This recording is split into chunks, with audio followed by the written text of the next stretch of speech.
Hola, muy buenas, ¿qué tal? Bienvenidos a este nuevo vídeo.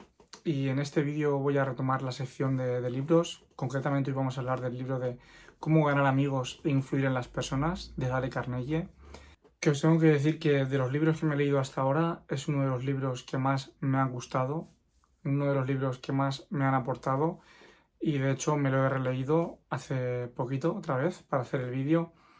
Y os lo recomiendo porque es un libro que creo que todo el mundo debería leer al menos una vez en su vida para entender un poco sobre las relaciones personales y el cómo relacionarnos de una forma más correcta o más cordial para con el prójimo. La Fundación Carnegie hizo un estudio y descubrió que tan solo el 15% del éxito financiero de las empresas se debía al aspecto técnico el cual pues esas empresas trabajaban, y el 85% restante dependía del éxito en la tecnología humana, es decir, en el trato con las personas. O sea, el 85% de que una empresa triunfe ya no es la actividad que esté llevando a cabo, sino el cómo gestione esa actividad que lleva a cabo con las personas.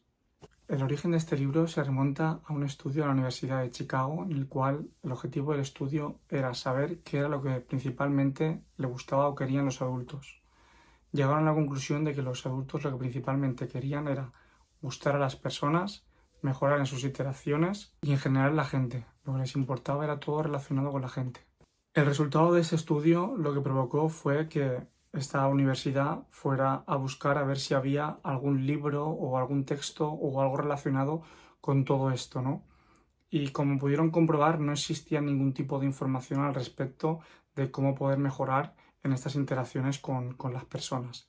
Fue entonces cuando buscaron a un profesional en el sector de la educación, como es el escritor del libro, Dale Carnegie, y esta persona, al ver que no había nada de información al respecto, decidió empezar a buscar. ¿A buscar dónde? A buscar en artículos, a buscar en más de 100 biografías de las personas más exitosas, como puede ser un ejemplo de Roosevelt, Franklin y otras muchas, y empezó a informarse de todo lo que pudo de los recursos que tenía hasta la fecha para intentar abordar este tema y aportar la máxima información posible.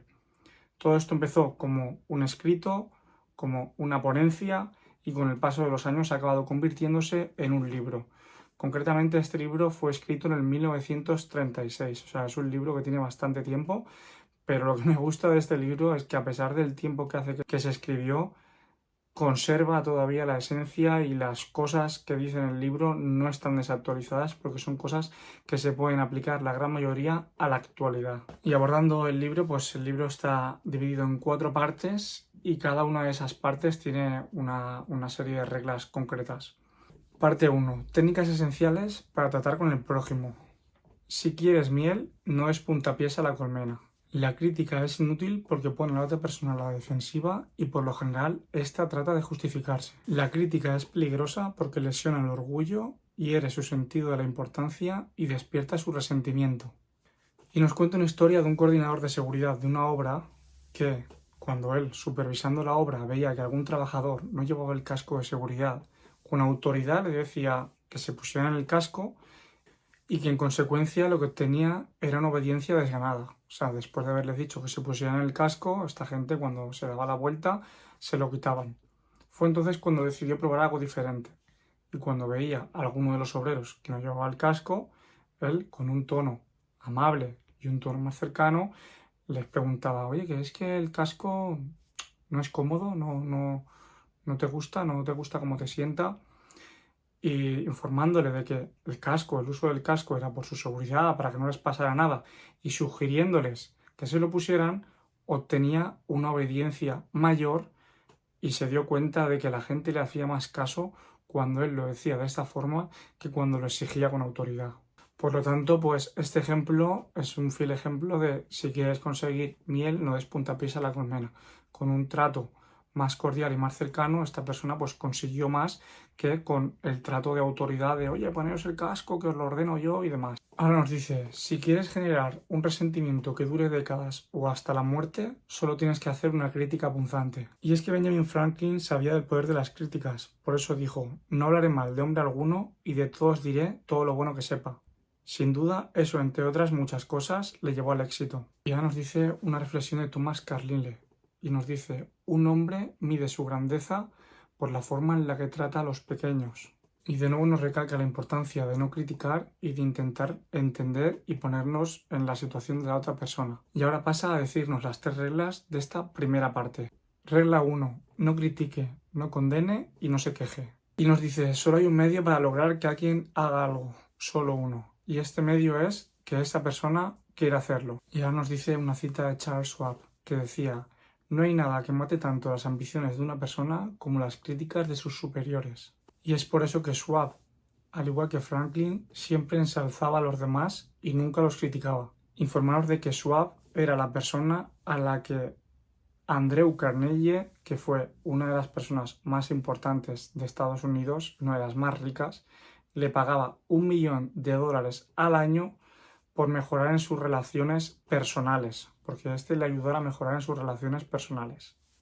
Un estudio de la época demostró que el principal motivo de abandono de mujeres y hombres de sus hogares era la falta de aprecio, ya que a veces se daba tan por sentada la presencia de nuestra pareja en el hogar que ya no se demostraba ni la estima. Dice que el aprecio es una de las virtudes más extendidas de nuestra existencia y que es una pena, porque no debemos de olvidar que en nuestras relaciones interpersonales todos somos seres humanos y como tales necesitamos de apreciación. Y ahora nos dice una reflexión que dice: tan solo pasaré una vez por este camino, tan solo una vez, por lo que cualquier cortesía o cosa que pueda hacer, la haré ahora. Regla 2. Demuestre afecto honrado y franco. Y dice que quien pueda hacer esto tendrá el mundo entero a sus pies, y que quien no, marchará solo por el camino. Dice que el único medio que disponemos para influir en alguien es hablar sobre lo que él quiere y en cómo conseguirlo. Por ejemplo, si tenemos un hijo y nuestro hijo fuma, no le digamos a nuestro hijo lo que queremos. No le digamos: hijo mío, no queremos que fumes, o hijo mío, deja de fumar. Dice que lo enfoquemos de una forma diferente y que le digamos: hijo mío, estás fumando, te va a impedir el ganar la carrera de los 100 metros, el formar parte del equipo, el estar a la altura de tus compañeros. Dice que esta forma de enfocarlo es mucho mejor. Regla 3. Despierte en los demás un deseo apasionado. Owen Young dijo: el hombre que se puede poner en el lugar de los demás y que entiende el funcionamiento de la mente ajena no debe inquietarse por el futuro, como dando a entender que tendrá una capacidad superior al resto. Y nos pone el ejemplo de cómo Barbara Anderson, que era una empleada de un banco de Nueva York, y nos dice que en las cartas que la señora Anderson escribió no notificó a los bancos sobre lo que ella quería, sino que se limitó únicamente a describir cómo podía serles de utilidad a ellos. Es decir, se centró en los deseos de los bancos y no en los suyos. Es por lo tanto que la señora Anderson recibió de 12 cartas que escribió 11 respuestas. Y esto viene de la mano de que el cliente siempre anhela creer que es él quien compra y que no que hay alguien que quiere venderle. Segunda parte. 6 maneras de agradecer a los demás.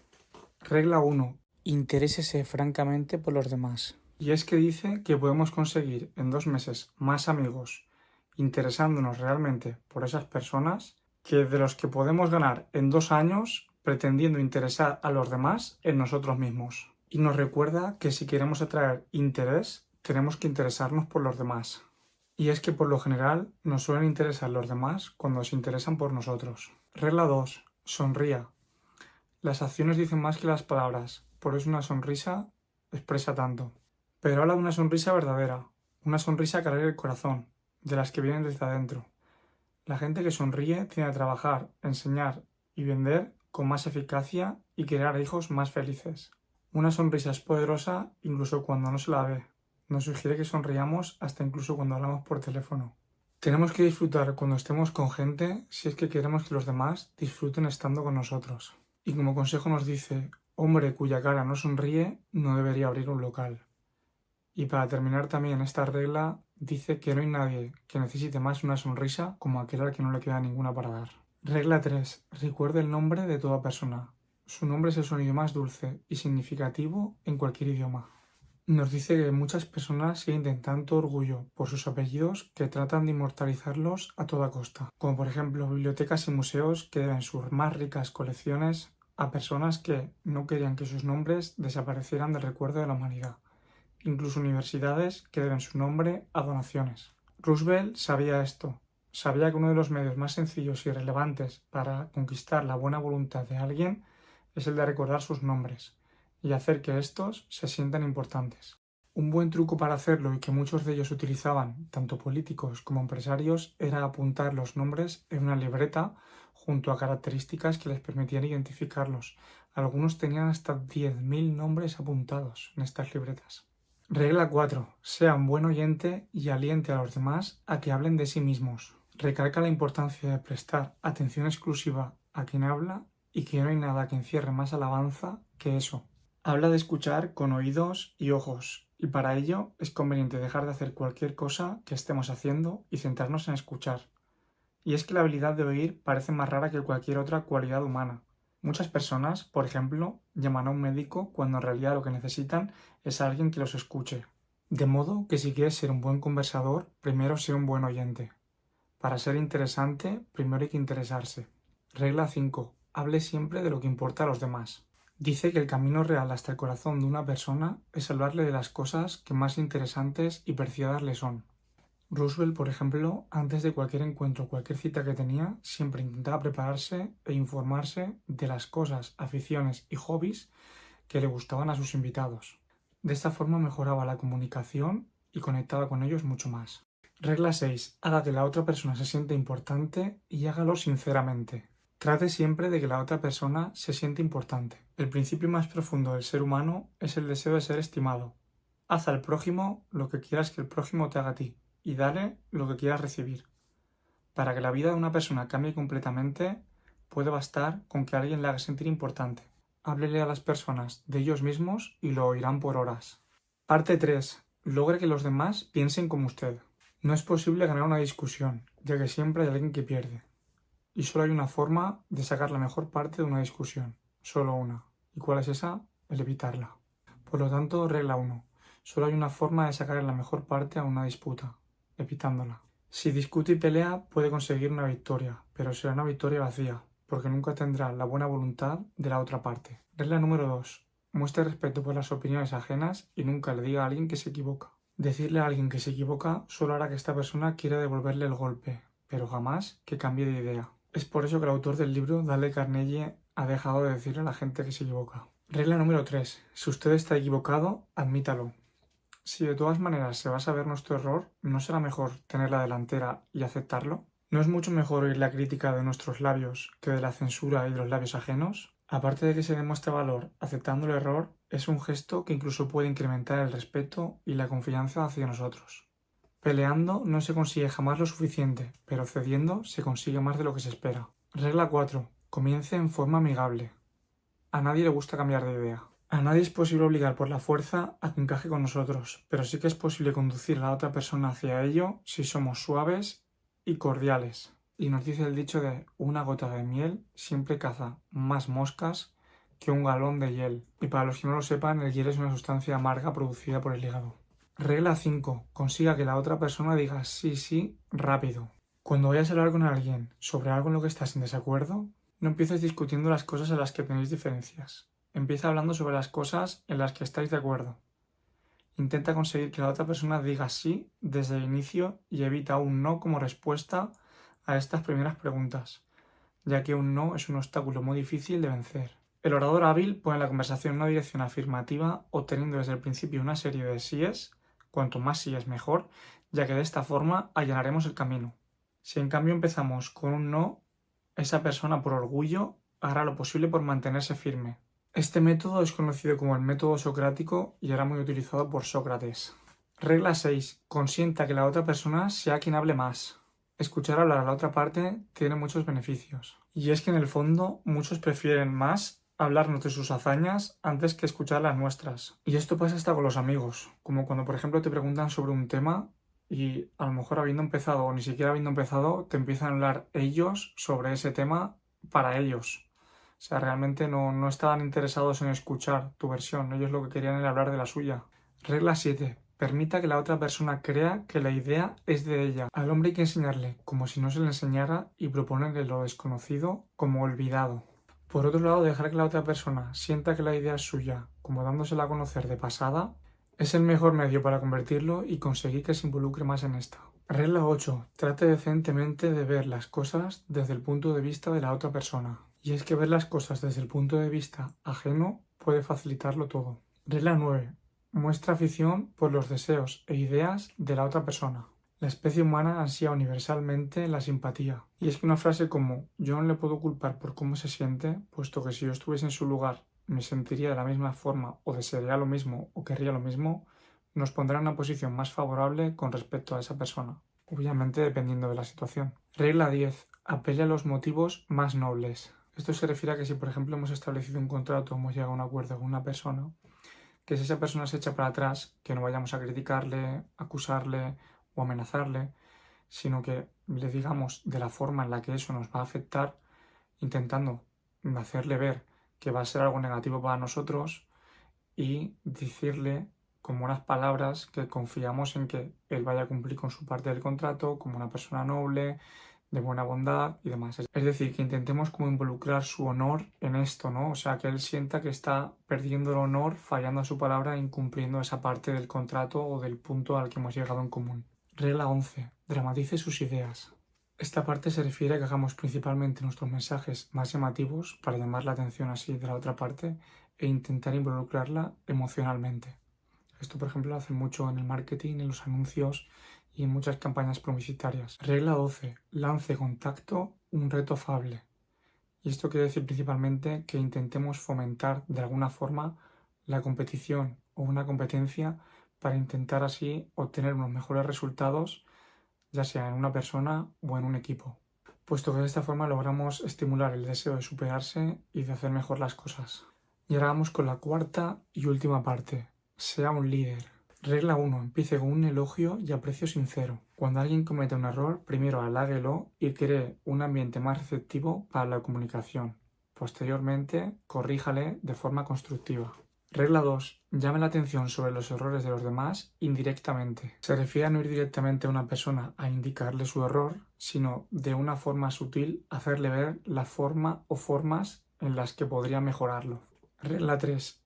Hable primero de sus propios errores antes de criticar los de los demás. Aquí la clave principalmente es mejorar la atmósfera mencionando errores que nosotros cometimos en el pasado en ese aspecto o en otros similares para crear un ambiente más cercano, cálido para la comunicación y para la posterior corrección constructiva. Regla 4. Haga preguntas en lugar de mandatos. Es más probable que la gente acepte con gusto una orden si ha tomado parte en la decisión de la cual emanó la orden. Al hacer preguntas, se hace a la otra persona pensar en soluciones, por lo que puede aumentar el compromiso. Regla 5. Consienta que la otra persona salve su prestigio. Aun cuando tengamos razón y la otra persona esté claramente equivocada, solo haremos daño si le hacemos perder el prestigio o su dignidad. Es por ello que siempre tenemos que decir correcciones constructivas desde el respeto y desde el cariño, animando y sin querer nunca hacer daño. Regla 6. Elogie el más mínimo progreso y además cada progreso. Elogiemos hasta la más mínima mejora. Esto hará que los demás sigan motivados para seguir mejorando. Recuerda que las capacidades se marchitan bajo la crítica y progresan bajo el estímulo. Regla 7. Atribuye a la otra persona una buena reputación. Haga esto y verá cómo la otra persona hace esfuerzos prodigiosos por intentar mantener esa reputación y no desmentirla. Regla 8. Anime a la otra persona y haga que los errores parezcan fáciles de corregir. Digámosle a nuestro hijo, marido o trabajador que es tonto para hacer ciertas cosas o que no tiene capacidades para hacer algo y habremos destruido todo incentivo para poder mejorar. Pero con la técnica opuesta, si alentamos y le demostramos que tenemos fe en su cambio o en su capacidad para conseguirlo, le veremos trabajar con mucho esfuerzo para superarse. Regla 9. Consiga que la otra persona se sienta complacida de hacer lo que usted quiere. Las personas son más receptivas y están más dispuestas a actuar cuando ven un beneficio personal en la acción. Por eso siempre hay que hacer que la acción parezca deseable y hacerle ver que de algún modo, incluso no haciéndola, va a obtener beneficios. Y bueno, estas son las 4 partes y todas las reglas del libro. Espero que os haya gustado. Quizás a lo mejor ha sido demasiado largo. La verdad que siempre intento hacer resúmenes y mira que resumo, pero luego siempre puedo resumir más y como son cosas que veo importantes y que quiero transmitir, pues bueno, siempre se me acaba quedando un vídeo muy largo. De todos modos, os he traído la esencia. Todavía hay más cosas, obviamente. El libro es muy interesante, os lo vuelvo a decir, os lo recomiendo. Es un libro que creo que todo el mundo debería de leer. Y bueno, pues eso, espero que os haya gustado y Y nada, si os ha gustado este tipo de temática o os gustaría que siguiera con temáticas así, pues podéis dejar en los comentarios y así pues también sé que esto os gusta y demás. Así que nada, hasta la próxima y muchas gracias por haber visto hasta aquí. Hasta ahora.